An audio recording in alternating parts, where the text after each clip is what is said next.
학교 다닐 때에 버스를 타거나 기차를 타면 꼭 책을 읽었습니다.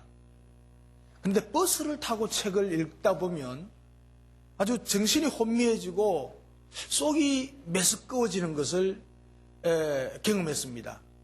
저는 평소에 멀미를 하지 않기 때문에 건강에 이상이 있는가 보다. 내가 건강이 참 약해졌는가 보다. 이렇게 생각을 하면서 지내다가 나중에 알고 보니까 이게 멀미더라고요. 그래서 책을 안 읽으면 그런 일이 없어지고 책을 읽고 좀 꼬부랑길을 많이 가면은 멀미가 생기더라고요. 그래서 멀미가 뭔지 한번 알아보자. 그리고 백과사전도 찾아보고 이래 좀 찾아봤어요. 그러니까 이 자동차나 어떤 분은 또 비행기를 타거나 이 배를 타면은 멀미가 일어납니다. 그래서 이 멀미는 하나님이 우리 몸속에 평형을 잡는 기관을 주셨는데 그 기관이 문제가 생겨서 일어나는 일이라는 거예요. 그러니까 귀에 있는데, 귀 속에 있는데 달팽이관이 있는데 달팽이관 안에 세 가지 관이 있답니다. 하나는 수직관이고 수직, 그리고 하나는 수평관, 평행을 이루는 수평관이 있고, 또 하나의 관은 있는데 45도 각도로 세워진 이게 관이 있다는 것입니다. 그리고 그 관 속에는 꽉 차 있는 임파액이 있는데 이 임파액이 달팽이관에 있는 그 깃털, 작은 이 털을 갖다가 융털을 건드리면서 우리 몸으로 하여금 균형을 잡게 해준다는 겁니다. 그런데 이것이 너무 정신없이 막 움직이니까 잠깐 동안 어느 정도 이 평행을 잡는 달팽이관에서 혼돈을 느낀다는 거예요. 달팽이관이 평행을 잡는 기관이 혼돈을 느끼니까 이 어지럽고 막 구토가 일어나고 멀미를 일으킨다는 것입니다. 제가 왜 이야기를 하는 거 하니까 우리가 인생을 살아가는 가운데 이런 멀미들을 느끼는 순간들이 들어 있습니다. 다시 말하면 인생을 살아갈 때 아주 높이 올라갈 때가 있는가 하면 아주 뚝 떨어지는 순간도 있습니다. 그러니까 성공의 순간이 있는가 하면 실패하는 순간도 있습니다. 돈을 많이 벌 때가 있는가 하면 돈을 많이 잃어버릴 때가 있습니다. 이 순간순간 우리가 막 칭찬을 받을 때는 기분이 우쭐하고 아주 좋지만 막 다른 사람들에게 욕을 먹고 사람들에게 질책을 받을 때는 우리의 마음마저 아주 혼돈을 일으키게 되는 것입니다. 건강할 때가 있는가 하면은 우리 몸에 병이 들 때도 있습니다. 이런 일이 번복해서 계속 진행되면서 우리의 영적인 달팽이관에 문제가 생기므로 인생의 균형을 잡지 못한다는 거예요. 제가 지어낸 이야기입니다. 그러니까 지금까지 인생을 살아가는 동안에 오르락 내리락 하는 여러 가지 이런 복잡한 삶을 사시면서 여러분 얼마나 많은 멀미를 했습니까? 이런 멀미를 계속 하다 보면은 이게 균형을 잡지 못하는 거예요. 그래서 오늘 주님은 지쳐있는 우리들에게 영적인 달팽이관을 바르게 해주셔서 영적인 멀미를 하고 있는 우리들에게 평안을 주시기를 원하시는 것입니다. 그리고 맑은 정신으로 이 세상을 살 수 있는 지혜를 말씀을 통해서 주시려고 하는 것입니다. 우리는 앞으로 다시 세상 속에서 계속 살면서 수많은 복잡한 일들을 바라보면서 내가 경험하면서 헤쳐나가야 될 것인데 이런 여러 가지 형편에서 평형을 이루는 지혜를 꼭 배워야 되는 것입니다. 이 지혜를 한마디로 낮은 자도 부유한 자도 자랑하면서 살아라 하는 내용이 오늘 본문 내용입니다. 옆 사람 보고 자랑하면서 삽시다. 뒷사람 보고도 자랑하면서 삽시다. 오늘 성경 말씀은 자랑하면서 살아라.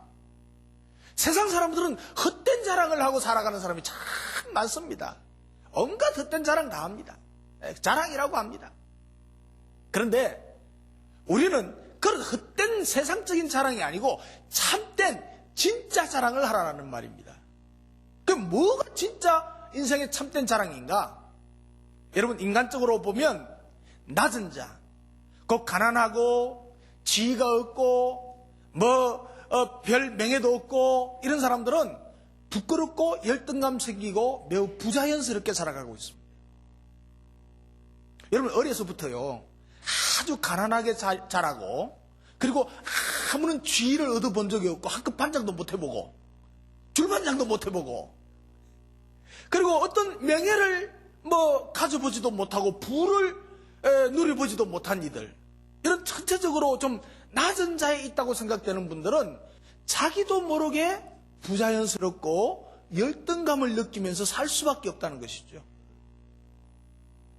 그래서 이런 사람들에게는 오늘 말씀이 뭐라고 하는가 하면은 기죽지 마라 이렇게 말하고 있어요. 기죽지 마라. 그래서 낮은 자는 하나님을 자랑해야 된다고 말해요. 기죽지 말고 네 안에 있는 하나님을 자랑해라. 너의 아버지 되신 너의 능력자 되신 하나님을 자랑하고 살아라 이렇게 말하고 있습니다. 9절에 보면 낮은 자는 자기의 높음을 자랑하고 그랬어요.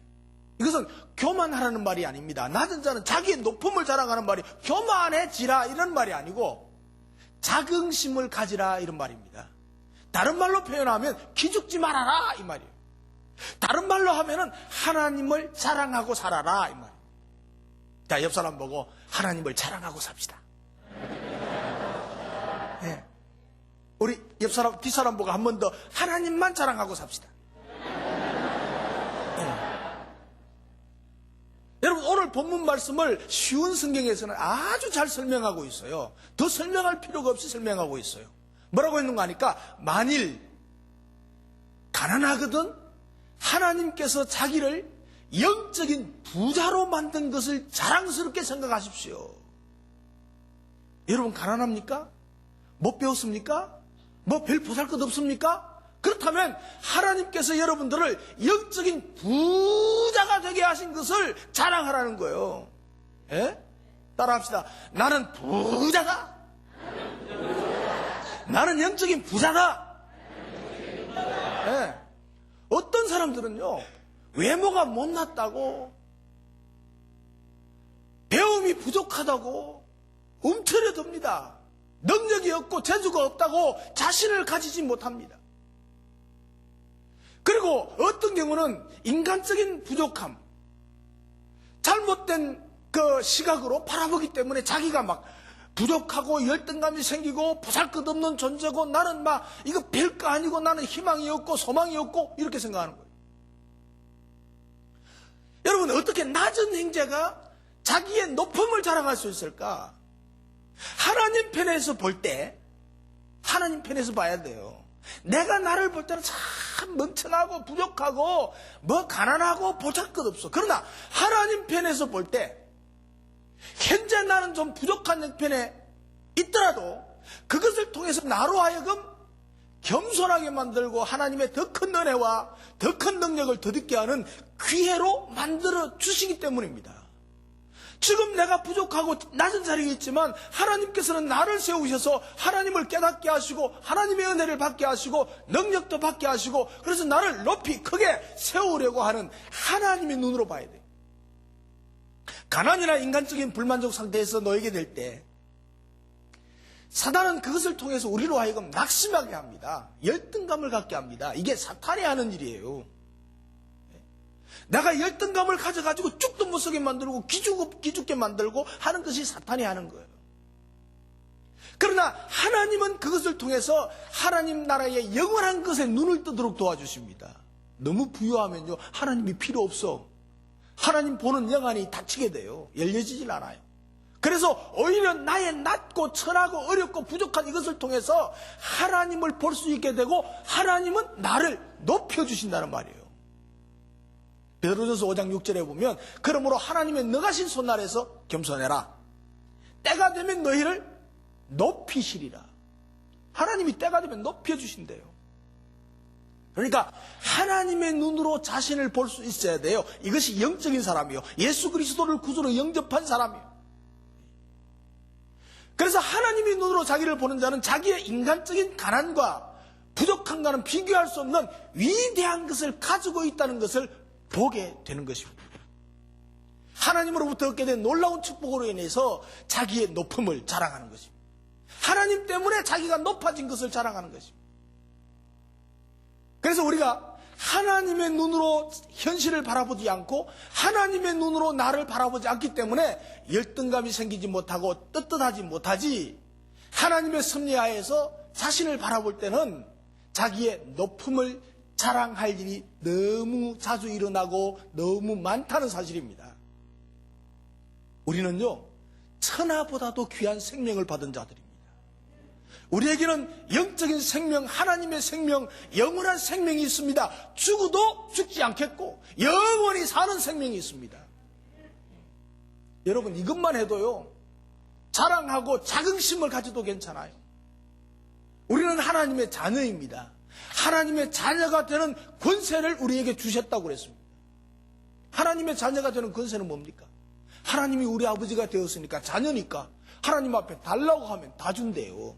다 준대요. 지혜가 부족합니까? 구해라. 꾸짖지 아니하시고 후히 주신다고 말씀하셨어요. 물질이 부족해요? 구하세요. 어려움이 있어요? 구하세요. 그 하나님이 다 주신단 말이에요. 그러니까 이 하나님의 권세를 우리는 누려요. 우리가 각 목장에서 서로를 위해서 기도하면서, 함께 기도하면서 응답을 많이 받고 기적을 많이 체험하고, 목장마다. 그렇죠? 아닙니까? 맞습니까? 예, 너무 이런 소식들이 많이 들리는데 이런 소식들도 우리 나눔터를 통해서 좀 알려주셔야 돼요. 예? 자기들 목장에서 기적이 일어났고 좋고 뭐 능력 나타내고 이것만 하지 말고 나눔터에 좀 알려주셔야 돼요. 그러면 다른 모든 교인들이 다 공유할 수 있잖아요. 예? 그래서 이런 매사에 하나님의 사랑과 지혜와 능력을 공급받습니다. 이게 그리스도인의 삶이고 우리 성도들의 능력 있는 삶입니다. 지금은 가난하고 지금은 어렵지만 분명한 것은 모든 악한 것을, 모든 잘못된 것을 선으로 바꾸셔서 잘 되게 하고 높여주신다는 사실입니다. 돈의 가치보다도 하나님의 주신 축복의 가치를 더 아는 사람은 실제적으로 참 믿음으로 살아갈 수가 있는 것입니다. 그래서 우리는 이 돈의 가치를 중요시하지 말고, 실제적으로 넉넉하게 풍성하게 주시는 하나님에 대한 가치를 더 크게 생각해야 해요. 그런데 우리는, 사람들은요, 세상에 있는 것에 대해서, 물질에 대한 집착이 너무 커요. 우리 한국 사람들은요, 집에 대한 애착이 너무너무 큽니다. 죽도록 고생해서 집 한 채 장만하려고 하는 것이 인생의 최대의 목적인 사람이 있어요. 그래서 막 벌어서 안 쓰고 안 먹고 막 모아 놓습니다.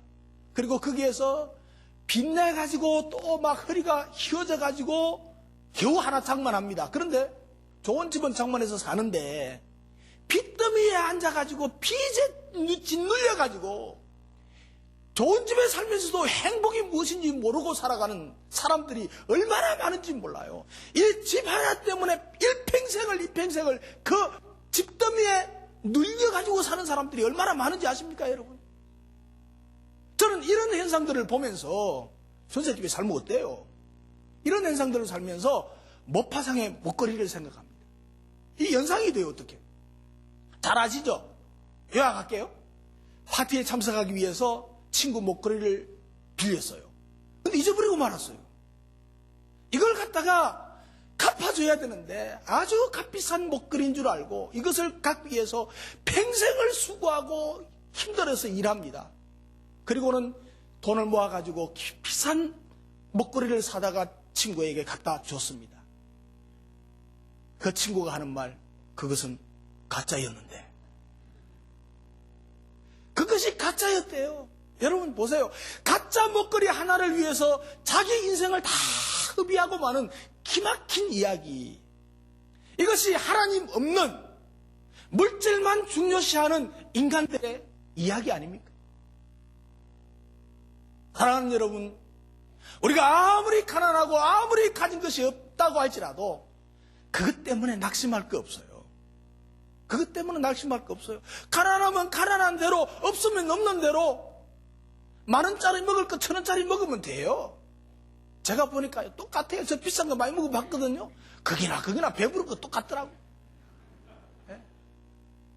1,000원어치 붕어빵 사면 배가 불러 다 못 먹어. 전번에 50,000원짜리 한번 먹어봤거든요. 몇 개 먹으니까 나오는 거 다 못 먹겠어. 여러분, 하나님은 우리에게 비교할 수 없는 큰 축복을 많이 주셨습니다. 또한 우리가 꼭 필요한 것이 있다면 그것은 하나님께 구하면 하나님께서 주시겠다고 약속하셨어요. 우리가 하나님 안에서 참 믿음을 가지고 산다면 얼마나 부유한 자인가를 깨달아야 돼요. 내가 얼마나 부자인가를 깨달아야 돼요. 물질이나 세상적인 것은 없다고 할지라도 하나님으로부터 오는 모든 것을 공급받고 사는 법을 배운다면 우리는 얼마나 부유한 자인가, 이것을 충분히 깨닫고 자랑할 수 있어야 돼요. 하나님 안에서 은혜 받은 사람은 나의 가난과 나의 낮은 인간의 조건이 조금도 문제될 것이 없습니다. 기죽을 필요가 없습니다. 찌들어갈 필요가 없습니다. 나에게 자랑할 것이 너무 많다는 것입니다. 나는 하나님의 자녀의 황태자다. 한번 해볼래요? 옆 사람 보고. 나는 하나님의 자녀인 황태자다. 우리 여자분들은 공주해야죠. 나는 하나님의 딸인 공주다. 여러분, 우리에게는 믿음과 사랑과 소망이 있지 않습니까?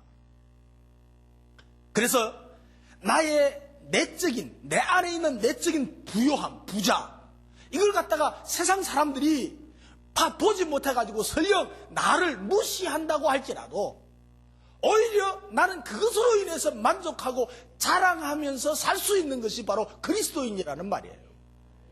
예수 안에서 우리는 어떤 과거를 가졌던 현재의 외적인 상태가 어떻든 현재의 내가 가진 것이 적든 부족하든 모자라든 간에 다만 하나님을 자랑하고 하나님으로 인해서 내가 높아짐을 자랑하며 사는 여러분 되시기를 축복합니다. 하나님을 자랑하고 기죽지 말고 내 안에 계신 하나님의 그 능력을 증거하면서 내가 경험하면서 승리자로 살아가는 저와 여러분 되시길 바랍니다. 그리고 우리가 뭘 자랑해야 될 것인가? 부한 자는 부족함을 자랑해야 돼요. 부한 자는 부족함을 자랑. 10절에 보면 부한 자들은 자기의 낮아짐을 자랑할지니라. 이게 우리가 생각하는 거하고 거꾸로 이야기하고 있어요. 지금 부한 자는 부족함을 자랑하라. 이 말이 무슨 말인가 하니까 이것도 쉬운 성경에서 아주 잘 설명하고 있어요. 쉬운 성경에 만일 부하거든 하나님께서 자신에게 영적인 부족함을 보여주신 것을 자랑하십시오. 만약에 부유하고 부자고 넉넉하면 그 안에서 하나님께서 영적인 부족함, 그것을 자랑하라. 지식이나 명예, 부 이런 것들은 우리에게 올무가 되어서 교만하게 만듭니다. 내가 조금 많이 배우면 교만해지고 내가 조금 많이 가지면 뭐 대단히 잘난 것처럼 교만해지고 내가 조금 더 많이 알면 교만해지게 됩니다. 그런데 성경은 교만은 패망의 선봉이라고 했어요. 마귀는요, 이 부를 통해서 우리를 시험하고 넘어지게 만드는 거예요. 성경에 나오는 부자 청년은 그 부 때문에 구원을 놓쳤어요. 영생을 놓쳤어요. 그러나 지혜 있는 사람은 부에 대한 시각이 세상 사람들과는 다릅니다. 적어도 우리 그리스도인들이 부에 대한 생각은 세상 사람들과는 달라야 됩니다. 부는 세상에서 결코 영원히 누릴 수 있는 것이 아닙니다. 그가 아무리 큰 부를 가졌다고 해도 영원히 이 땅에 살 수 없는 것이기 때문에 무의미합니다. 정주영 씨가 그렇게 많은 부를 쌓아도 하나도 못 가지고 가네. 가셨잖아요. 11절에 보면 이는 풀의 꽃과 같이 지나갑니다. 세상이, 인생이 풀의 꽃과 같이 지나간다는 거예요. 해가 덥고 뜨거운 바람이 불어서 풀을 말리우면 꽃은 떨어진다. 그 모양의 아름다움도 없어진다. 부한 자도 그 행하는 일에 이와 같이 쇠잔하리라. 부자라고 자랑하지 말아라. 언제 가난해질지, 언제 부도 날지 몰라요. 이와 같이 부한 자도 이 세상에서 부를 누리며 큰 사업을 하고 떵떵거리면서 살지만 그 삶은 곧 사라져 없어지고 만다는 것입니다. 그러므로 지혜로운 사람은 부 자체를 의지하고 살지 않고 교만하지 않고 자기의 연약함을 인정하고 부를 잘 관리하는 것이 기독교인의 부에 대한 상입니다. 사단은요, 부나 권세나 지식을 가지고 교만을 부리게 합니다. 그 자체의 욕심에 자꾸 말려가게 합니다. 말려가게 해요. 부자가 더 지독하다고 그러대요. 부자면 좀 돈 많은 거 세금도 좀 내면 어때요? 그거 안 내려고 말이죠. 참, 나 부끄러워 죽겠어요. 부끄러워서. 그러나 지혜로운 하나님의 사람은 부나 지위나 권세나 명예도 다 하나님이 맡겨주신 것으로 생각하고 잘 관리해서 더욱더 겸손해질 수가 있습니다. 여러분, 옛날에는요, 거지들이 깡통 차고 다녔거든요. 이 신세대는 모를 거야. 우리 좀 40대 이후 세대는 보셨을 거예요. 직접 우리 집에 얻어먹으러 오는 거 많이 봤어요. 근데 여러분, 거지 세계를 제가 잘 알거든요. 우리 집 방앗간 안에서 집단 이렇게 놓고 자고 그랬으니까 잘 알아요. 근데요, 그들 세계에도 위아래가 분명히 있습니다. 그리고요, 그 깡통 놓고 자랑도 합니다. 어떤 사람은 녹슨 깡통도 있고 쭈그러진 깡통도 있고, 야, 재수 좋으면 스테이크 깡통 주가지고요 밥 얻어 먹을 수 있어요. 그거 가지고 야, 나는 안 쭈그러졌어, 깨끗해, 이거 가지고 자랑하는 거. 여러분, 거지들이 깡통 가지고 자랑하는 거, 그 자랑이 될 만한 겁니까? 그런데요, 우리도 별 수 없습니다. 우리 인생들도요, 별것 아닌 깡통 같은 거 자랑하고 있어요. 나는 뭐 가졌고, 나는 뭐 잘하고, 내 아들은 내 딸은 어떻고, 집이 크고 작고. 여러분, 다 하나님 보시되 깡통이면 깡통. 옆 사람 보고 깡통 자랑 그만합시다.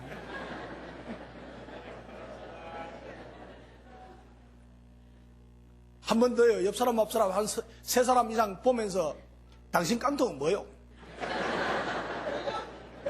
빨리. 당신 깡통은 뭐야, 이거?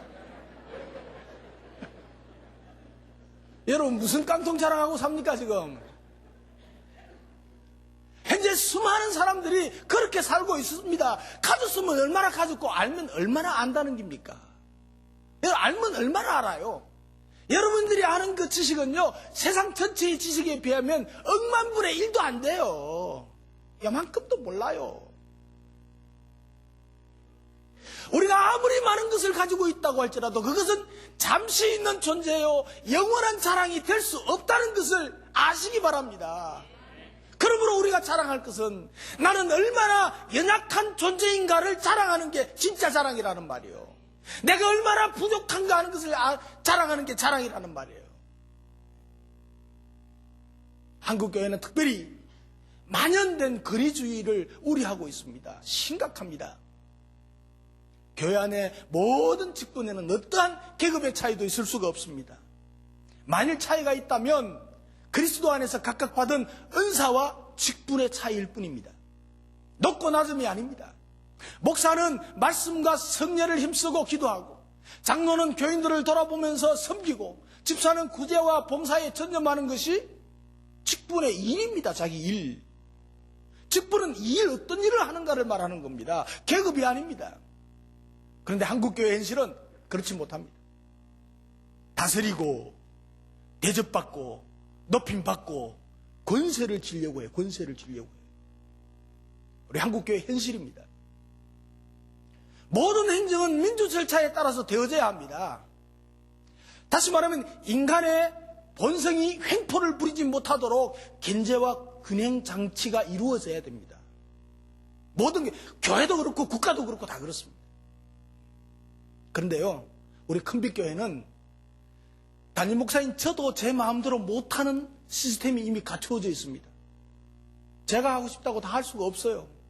우리 목자들이 노 하면 안 돼요. 이것이 가정교회의 목장 시스템입니다.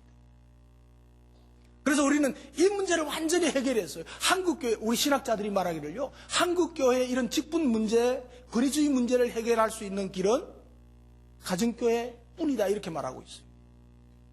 하나같이 이야기하고 있어요. 좀 반대 입장을 표하는 사람도 그걸 인정하고 있어요.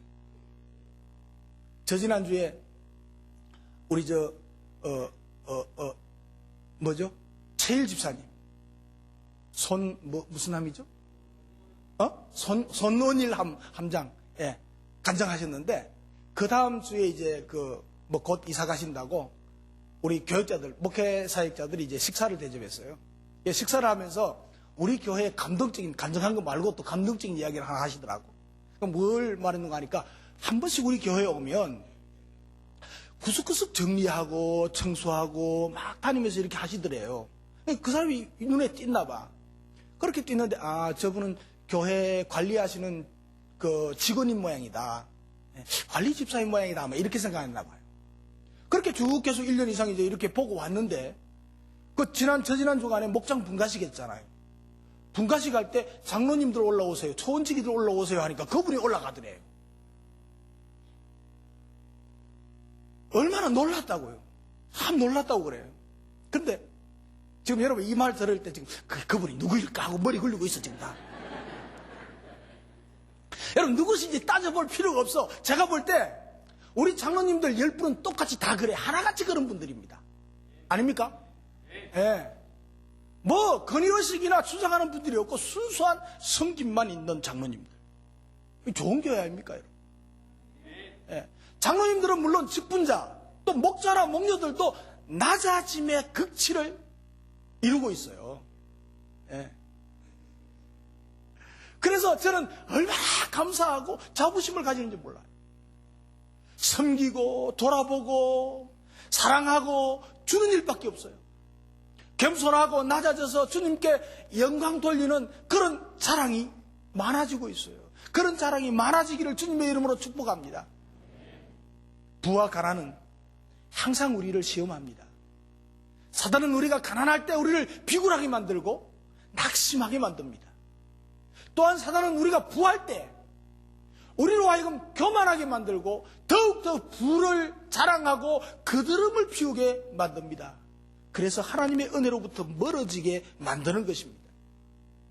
우리가 영적 눈을 열어서 하나님과의 관점에서 부와 가난을 바라보면 가난한 자는 기죽지 않고 자기의 높음을 자랑하고 하나님의 이름을 자랑하고, 부한 자는 겸손해서 자기의 낮음을 자랑하고, 그리고 그래 할 때 우리는 부하든지 가난하든지 전혀 구애받지 않고 이 땅에서 참으로 영원을 준비하는 행복한 인생을 살게 될 수 있게 되는 것입니다. 이 땅은 우리가 영원히 갈 세상이 아닙니다. 우리가 가야 될 세상은 영원한 하늘나라입니다. 그 나라를 위해서 이 땅에 잠시 살면서 부하든지 가난하든지 그것을 너무 심각하게 생각하지 말아라는 말이에요. 부하고 가난하고 거기에 너무 심각하게 생각하지 말아라는 말이에요. 그리고 우리의 시각을 땅에 두지 말고 저 하늘에 두고 하늘 복 많이 받으면서 내가 가난하든지 부하든지 계속해서 어떤 경우에서든지 자랑하면서 살아야 돼요. 어차피 우리는 그리스도 안에서 한 형제 자매입니다. 그러므로 주 안에서 우리는 함께 누리고 살아야 되는 것입니다. 그래서 같은 가치관, 같은 자랑, 같은 신앙, 같은 기쁨을 향유해야 되는 것입니다. 이것을 깨닫고 사는 사람은 늘 하나님의 은혜가 충만하게 될 줄로 믿습니다. 우리가 꼭 기억해야 될 것, 우리는 낮은 자에 처할지라도 자랑하고 높은 자의 부한 자의 자리에 처할지라도 자랑하면서 떳떳하게 풍요로운 삶을 살 수 있는 저와 여러분 되시길 바랍니다. 기도하겠습니다.